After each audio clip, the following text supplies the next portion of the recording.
So most guitar players start by learning the pentatonic scale, but there is a much more musical scale that I think you should learn instead. And in this video, I'm going to show you how to play it.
Hello everyone, thank you for joining me today for another video. If you're new around here, my name is Chris Harvey and I'm a UK-based guitar player and I make films for the everyday guitarist, helping you navigate the wonderful world of guitar. And today, I'm going to dispel this whole myth around pentatonic scales. It's always the place that people start, and specifically the minor pentatonic. If you've come from a blues or a rock background, then you'll have definitely seen the minor pentatonic scale. It's fairly universal at this point, but there is a much better scale that I think everybody should learn first. So the pentatonic scale gets its name because it's a 5-note scale, but I would argue that although 5 notes could be more than enough for some people, I would argue that it's not always enough if you want to be able to perfectly play over changes and highlight all of those great chord tones that make your guitar playing sound more musical. When I say chord tones, I mean the intervals or the notes within the chords in that progression, being able to target those notes that give those chords their tonality and their sound. This is especially a problem with minor pentatonic scales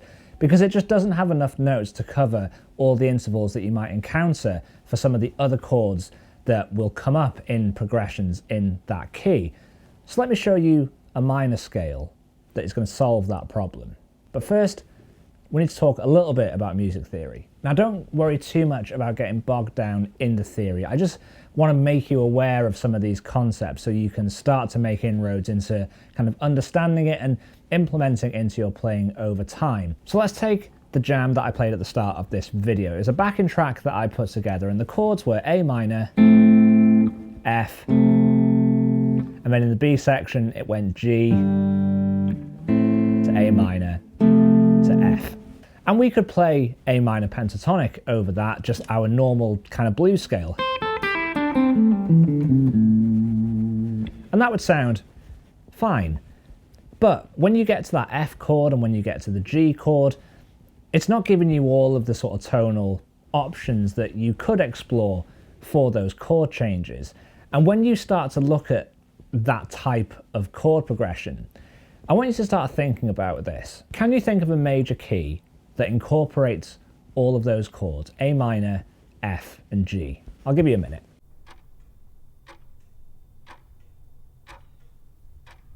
So if you said C major, you are 100% right. All of those chords can be found in the C major scale. But do we play A minor pentatonic or do we play C major over that progression? Well, the answer is you can kind of picture both, because it has the A minor, which is giving us that minor tonality, but it also has chords found in C major. So we're going to want to find something that can cover both areas for us. So let's actually start by looking at C major as a scale, and you'll quickly realize that actually you're getting 2 scales for the price of 1 here. So this is the theory aspect. So in C major, we have these notes. We have C, D, E, F, G, A, B, and C. And our 6th note of our C major scale is A, 1, 2, 3, 4, 5, 6. Now that is our relative minor. A minor is the relative minor key of C major. And if we were to play the C major scale starting on the 6th interval, that would indicate what we call a mode. That would be the 6th mode of C major. And the 6th mode is always the natural minor. So if we play a natural minor scale for A minor, because A is the note that we're starting on, then we're going to actually be playing the same notes as C major, but it's going to give us that minor tonality so that when we are playing chords or chord progressions that are kind of starting on A minor but cover the chords that you'll find in C major, you're actually going to get some really, really nice musical options to explore. So let me show you the A natural minor scale. So starting on A, here is our root. We're going to go A, B, C, D, E, F, G, back to our root, and let's go up the next octave. So we've got A, B, C, D, E, F, G, A, B, C. So it is pretty much the A minor pentatonic scale, or the A blues scale, if you want to call it that instead. And when you learn your pentatonic positions for your boxes, you know, for the sort of blues boxes as they're called, so we've got sort of position 1.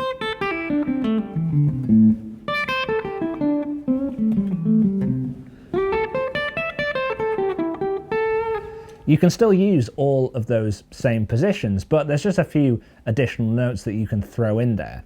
So what are those additions and why are they so helpful? So let's now go through those chords in the intro in that progression, going from A minor to F and then G. And I'm going to talk you through now what I was thinking when I was playing that solo at the start, because what we're going to do is we're going to explore where those really important chord tones are in relation to this scale. So firstly, let's start by looking at the first chord, A minor. So let's start by looking at our triad. So this is an A minor triad.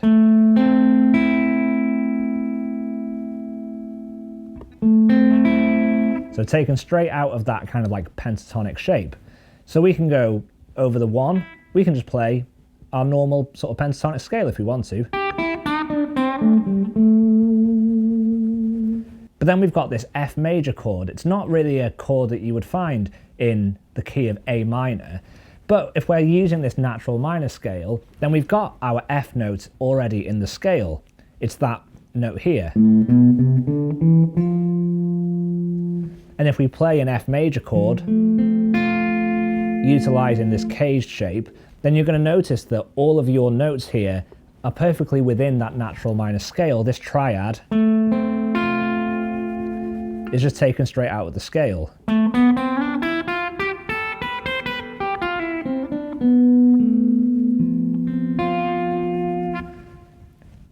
So now we can go from A minor to F major just using the scale. So let's play a phrase like this.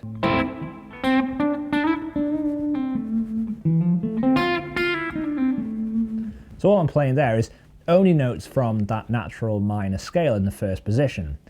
But what happens when we throw in that G chord? Well, we've already said we've got F here and F here, but we've also got a G in our natural minor scale. This note here. We've also got this note. And that's the major third of G. If we play these two notes together, then we've got the root and the major third of G major.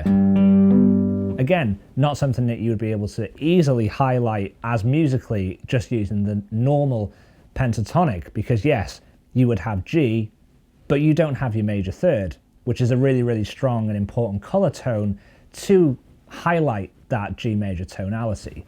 So now let's play the same again. Let's now pedal off of these two notes when we get round to the G. So I'll do A minor, F, G.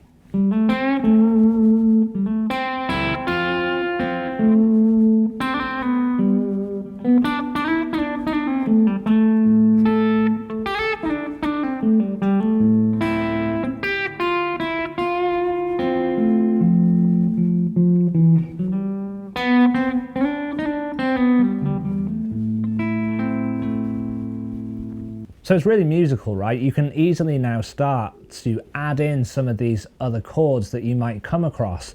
And even if you're not really too worried about the chords, if you're just very much getting into this and you don't want to get too bogged down in sort of hitting the right intervals, even just playing the scale and running the scale, you're still going to find some really nice options and some really nice musical phrases that you can start to incorporate. So I hope you found this video helpful. I know it's sometimes a little bit tricky with the theory, and I want to try and explain it in a way that is kind of accessible to everybody, but I don't want to dumb it down too much because I think a lot of people neglect theory and don't necessarily see how valuable it can be. So I will always try to sort of sprinkle some theory in with the lessons, but let me know in the comments below whether you like this format of teaching, and if there's any topics that you want covered, then do let me know down below. I'll make sure to factor it into future videos.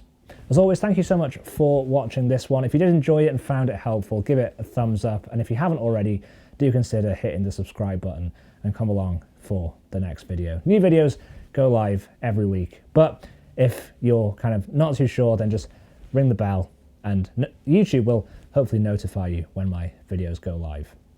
Right, that's it for today. Hope you enjoyed this one. Enjoy the rest of your week, and I'll see you all soon.